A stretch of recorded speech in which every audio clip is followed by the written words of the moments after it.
સુરક્ષા સેતુ અંતર્ગત શાળા નંબર 31ના વિદ્યાર્થીઓએ સિટી સી પોલીસ સ્ટેશનની મુલાકાત લીધી। ગુજરાત સહિત સમગ્ર જામનગરમાં ઉજવાઈ રહેલા સુરક્ષા સેતુ કાર્યક્રમ અંતર્ગત શાળા નંબર 31ના વિદ્યાર્થીઓએ સિટી સી પોલીસ સ્ટેશનની મુલાકાત લીધી હતી અને પોલીસ કામગીરી ઉપરાંત વિવિધ વિભાગોની જાણકારી મેળવી હતી।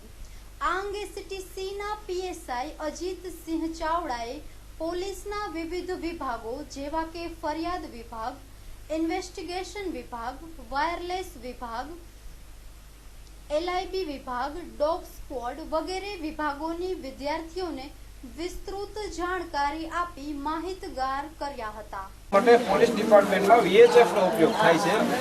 મોબાઈલ અને લેન્ડલાઇન ફોનનો ઉપયોગ થાય જ છે, પણ એના કરતાં પણ સેફ જેને કહી શકાય એવી VHF સિસ્ટમનો હાલ પણ ઉપયોગ ચાલુ છે। એટલે એવો તમે એક રૂમ જોયો હશે, VHF રૂમ, એક કાળું ડબલું હશે વાયર જોડેલું, એમાં માણસો મેસેજ લેતા હશે, મેસેજ એની બાજુમાં જ હોય છે એક PSO કે ફરિયાદ વિભાગ તમે જેને કહો। PSO તમે કોઈ પણ અરજદાર જેને કોઈ પણ તકલીફ છે, આપણા બધાય પોતપોતાના હાથ જુઓ, આમ બધાય પોતપોતાના, એમાં શું દેખાય છે હાથમાં? રેખા દેખાય છે। કેવી રેખા છે? અલગ અલગ કેવી છે? સીધી?